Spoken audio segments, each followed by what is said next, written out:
Super Mario World is probably my absolute favorite Mario game. It's the first one I ever played and it definitely left its mark on my heart. I'm not sure what I loved most. Was it the music, the wacky levels, this world I felt like I needed to uncover and explore every inch of? Or maybe it was Yoshi, I don't know, he's cute.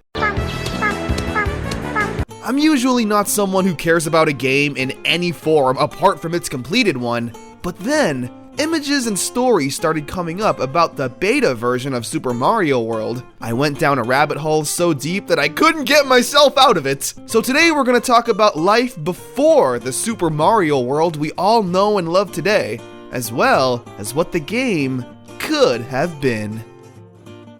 The year is probably 1989. You've completed Super Mario Bros. 3 and thought it was the most mind-blowing Mario experience of your life. The next big Nintendo console is announced and you're super stoked for it. I mean, come on, it's even got Super in the name. You get your copy of Nintendo Power, and there it is! Screenshots and commercials of the next Mario game, originally titled Super Mario Bros. 4. Here, we can see early build screenshots of Dinosaur Land and the overworld map, having a much more different layout. What really stands out here, though, were the apparent mushroom houses the game was going to have, similar to Super Mario Bros. 3, where you could show up, do a small task, and get an item. Obviously removed in the final product, but it's still interesting nonetheless, as well as this early level screenshot that doesn't look too far off from the final game, apart from the Bonsai Bill lacking a mouth, which somehow makes him look even more threatening. As time went on, test cartridges were made and sent out to select people. Inside these cartridges, it was discovered that at one point, the Goombas were originally stompable and squishable, like their older counterparts, as well as the piranha plants that hide in pipes that shoot fire that I absolutely hate.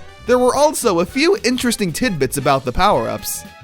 The Leaf power-up and Tanuki Mario would make a return. The actual sprites themselves weren't even discovered until July 2020. It took over 20 years to find these things. I swear, digging through Mario games will always be like Christmas. Anyway, Tanuki Mario definitely would have been cool. I really like the pink color palette they used for Mario's clothes. If I were to take a guess though, I'd say it was probably taken out because of the new power-up this game introduced. The Cape. Or feather, whichever tickles your fancy. Speaking of which, the cape power-up also had a different look in the beginning, with Mario now repping an Evel Knievel-like helmet. I guess this is because Mario has the ability to dive headfirst into the ground, shaking the entire universe? So hey, safety first. Thanks, Nintendo!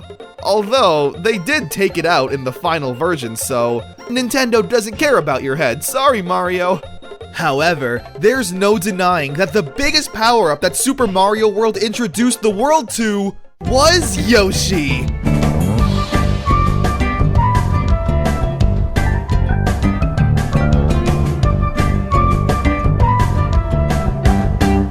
Yoshi has become a staple in the Mario series, and was actually supposed to be there from the very start, all the way back in the original Super Mario Bros. However, due to technical limitations, he was cut out. I'm sure we've all seen that infamous rough draft of what Yoshi was supposed to look like, but along with those infamous 2020 Super Mario World leaks, the world was gifted with this.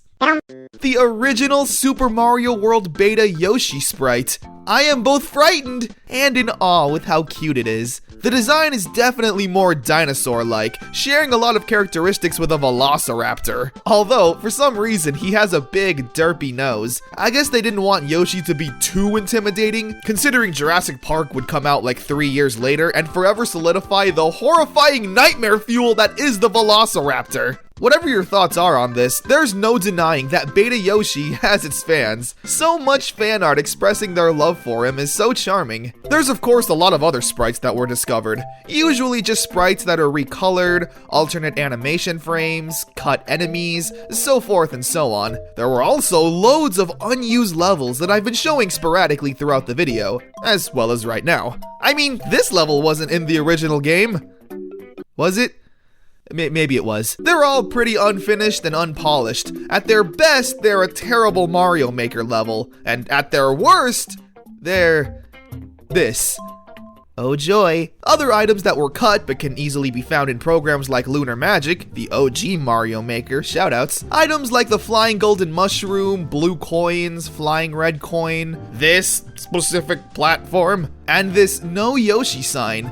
That really would have been interesting to see, especially if there were Yoshi-specific levels, like the animal stages in Donkey Kong Country 3. Instead, in the final game, we just have Yoshi not allowed to go in castles, like he's a dog while I go inside of a Taco Bell. You sit right there, don't go anywhere! The differences of Beta Super Mario World and the final Super Mario World we got don't seem too different. A couple of extra power-ups and items, a few different design choices that could have forever impacted our view on them. Like, how would Beta Yoshi even look as a 3D model? I don't totally hate it. There have been a few Mario ROM hacks that tried to recreate the charming idea of a Beta Mario world. Such as Super Mario World Beta. I mean, what else should it be called? The game was made in 2009, so it was really interesting seeing the creator use what information was released at the time. For example, the 2020 leaks aren't here for obvious reasons. There's no Beta Yoshi or anything like that, sadly. What I really like about the game is that there aren't any gimmick levels, despite being a tribute to the Beta Mario world, as opposed to broken down glitchy messes or stages that go for the ha-has. There's also a cute CRT-like filter with the scan lines over the screen, making it really feel like you're playing Mario World on one of those old boxy TVs. I mentioned earlier a bunch of cut levels that were vaguely described by their designs. This game brings them to life using what information was out there prior to 2009, including the Tanuki power-up, stompable Goombas, and those stupid piranha plants coming out of the pipes. This is a really awesome ROM hack that might actually teach you about the beta version of Mario World at the time. Fast forwarding to today, with the discovery of unused sprites, you can bet your sweet bottom that ROM hackers are using them in their games. The amount of ROM hacks I've played that use Beta Yoshi is more than I can count. But hey, I'm not complaining, I'm just saying. Jesus Christ. And that was the story of a game that almost was, but ended up not being. Does that make sense? This video was a little different compared to my usual stuff, so let me know if you like it. If you did, then please hit the like button and consider subscribing. I'll give you a hug. A big one.